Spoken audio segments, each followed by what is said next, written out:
1890년 이탈리아가 통일된 지 겨우 39년이 되던 해, 이탈리아는 큰 고민거리를 가지고 있었습니다.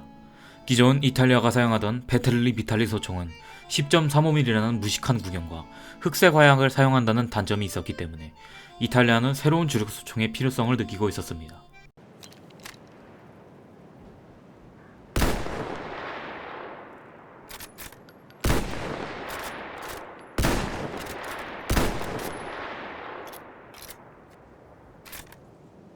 이탈리아는 처음에 여타 국가들과 같이 7mm에서 8mm 탄을 생각하고 있었지만 기존 보급과 이탈리아의 공업력을 생각해 6.5mm라는 구경의 탄을 선택하게 됩니다. 실제로 6.5mm 탄은 더 작고 가벼웠지만 기대 이상의 위력으로 이탈리아군은 이 6.5mm 탄에 흡족해하였고, 이탈리아군은 이 저구경 탄을 사용하는 소총을 만들어 달라고 파르마 보병학교에 의뢰하게 됩니다. 하지만 파르마 보병학교의 무기위원회는 이러한 저구경 탄을 개발해 본 적도 없었고 다른 나라 역시 이 저구경 탄을 사용하지도 않았으며 참고할 만한 자료도 없었기에 결국 파르마 보병학교는 국가 내의 무기공장들에게 총의 설계와 생산을 넘기게 됩니다. 그리고 해당 안건은 토리노 왕립 조병창의 수석 기술자였던 살바토레 카르카노에게 전달됩니다. 해당 안건을 맡은 살바토레는 당시 테르니 조병창의 파라비치노 장군과 협력하여 개별 1888의 장전 방식과 탄클립을 참조하여 만들게 됩니다. 그리하여 살바토레는 모델로 1891, 줄여서 M91이라는 총을 만들어냈고, 이 총에 자신의 성씨인 카르카노를 붙여 카르카노 M91이라는 총을 만들어냅니다. 그리고 최종 테스트에서 우수한 명중률과 신뢰도가 입증되어 1892년 이탈리아는 베텔리 비탈리 소총을 대체할 새로운 소총으로 카르카노 M91을 선정하게 됩니다. 그러게 1892년 테르니 조병창의 생산을 시작으로 1893년 토리노 조병창, 1894년 브레지아 조병창이 생산하기 시작했습니다. 하지만 이 소총은 특수병과가 사용하기에는 너무 길어서 여전히 베텔리 비탈리 소총을 사용하는 부대가 있었고, 이에 카르카노를 약간 변형하여 더 가벼운 무게와 휴대성에 집중하여 총열이 짧아지고 총 아래에 수납하는 형식의 접이식 총검을 장착하여 기병용 카르카노, 일명 모스체토 M91이라는 총이 만들어졌으며, 공병이나 포병을 위한 총검이 장착되지 않은 모스체토 M91TS라는 카르카노까지 만들어지며, 카르카노는 병종에 관계없이 사용할 수 있는 소총이 되어 이탈리아의 주력 소총으로 채택되게 됩니다. 이렇게 이탈리아군의 주력 소총으로 채택된 카르카노는 채택되자마자 전쟁에 끌려가게 되는데, 1894년 이탈리아 전쟁사를 뛰어넘어 세계사의 병크 제1차 이탈리아 에티오피아 전쟁이 발발하게 됩니다.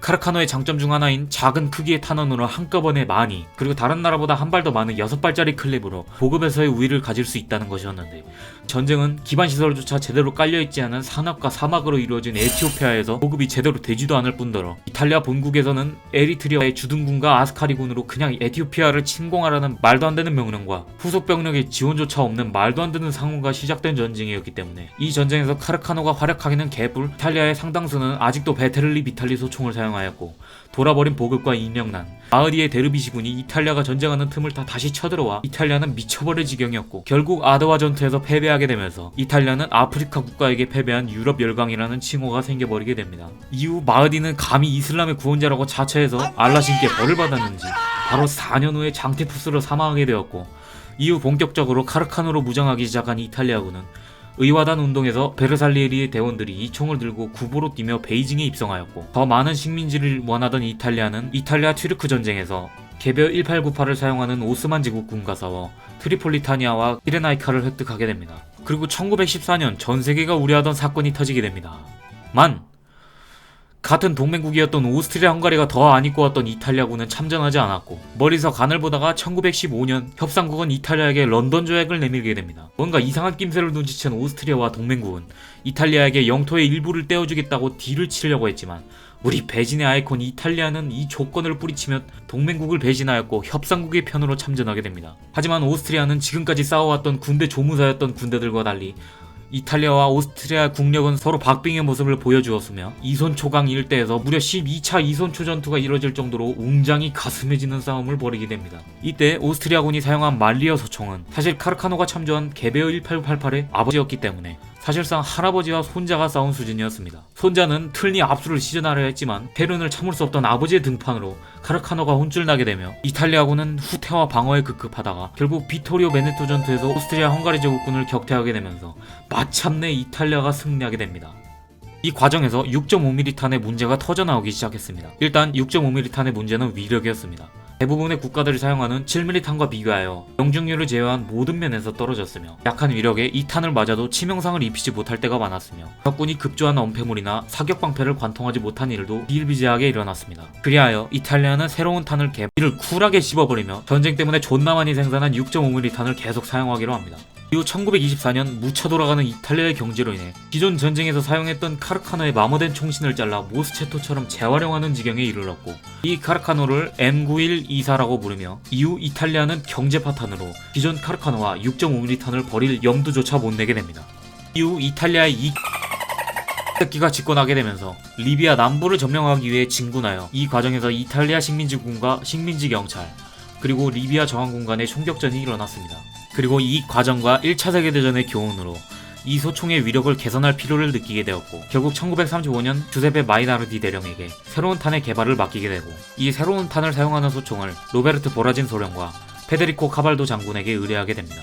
하지만 주세페 마이나르디 대령은 기존 6.5mm 소총의 호환성과 기존 탄 클립을 그대로 사용할 수 있는 탄을 만들라는 요구를 받게 되었고 로베르트 소령과 페데리코 장군 역시 새로운 7.35mm 탄과 기존 카르카노를 그대로 재활용할 수 있는 소총을 만들어달라는 요구를 받게 됩니다. 결국 1938년 기존 6.5mm 카르카노 탄과 크기가 비슷한 7.35mm 탄이 만들어지게 됩니다. 하지만 기존 6.5mm를 발사하던 장약을 그대로 사용할 수는 없었기에 순수 나이트로셀룰라이트를 사용한 탄을 만들었지만 그 역시도 충분한 압력을 만들어내지 못했고 결국 탄두만 더 커진 탄이 돼버려 6.5mm보다 탄속도 느리고 생산성도 안 좋아졌으며 위력도 안 좋아진 개X진 같은 탄이 만들어지게 됩니다. 또한 로베르트 소령과 페데리코 소령 역시 기존 카르카노를 재활용하고 약실 역시 7.35mm에 맞는 카르카노 M38이라는 이름의 총을 만들게 됩니다. 기존 카르카노 소총에 그대로 사용할 수 있는 총알을 만들려고 했던 이유는 당연히 기존 많이 생산해놓은 카르카노를 개량하여 사용하기 위함이었고 또한 아직 많은 수의 1차 세계대전 때 사용하였던 M91이 창고에서 썩어가고 있었기 때문에 어찌 보면 타당한 이유인 것처럼 보이지만 일단 결과를 같이 보자면 당연히 이 같은 탄은 6.5mm보다 성능이 안 좋았으며 애당초 엄청난 공업력의 소유자였던 이탈리아가 이러한 탄을 다시 찍어내기 쉽지 않았으며 심지어 이 총을 사용하는 M38을 정규로 편성한 것이 아니고 그냥 일선 부대에 아무렇게나 뿌려버렸으며 두 총은 비슷하게 생겼지만 다른 탄약을 사용하였고 병사들은 규격까지 같은 두 탄을 잘못 혼동하여 결국 수많은 카르카노가 기능 고장으로 고통받게 되었고 기존의 카르카노의 높은 명중률이었던 개인 트위스트 바렐이 7.35mm로 교체되자마자 제 기능을 상실해버렸으며 결국 비용 절감을 이유로 우리가 아는 우선 강선으로 교체되었습니다. 가늠자 역시 비용 절감을 이유로 200m에서 1.5km로 조준할 수 있던 탄젠트 가늠자에서 그냥 300m 고정 가늠자로 바꾸게 돼요. 그렇게 카르카노는 낮은 구경이었지만 높은 명중률을 가진 총에서 그냥 이 되었습니다. 이후 이탈리아군은 야심차게 도입한 새로운 7.35mm가 이런 꼴이 나자 혀를 내두르며 6.5mm로 다시금 폐기하였고 기존 생산했던 7.35mm 구경의 총들의 보급을 감당하지 못했던 이탈리아는 2,3급 병력과 검은 셔츠단에게 남은 무기를 쥐어주었으며 생산하던 M38을 6.5mm 버전으로 바꾸어 계속 생산하기로 함과 동시에 모스체토 M38, 모스체토 M38 TS라는 버전도 만들었으며 300m 고정 가늠자에서 200m 고정 가늠자로 교체하였고 그냥 돈만 날리게 되었습니다. 이런 1차 대전보다 못한 총으로 무장한 이탈리아의 군대를 데리고 무솔리니는 2차 세계대전에 참전합니다. 하지만 카르카노는 여전히 다른 나라의 총과 비교했을 때 높은 명중률을 자랑했으며 준수한 신뢰도와 좋은 성능이 보장되었습니다.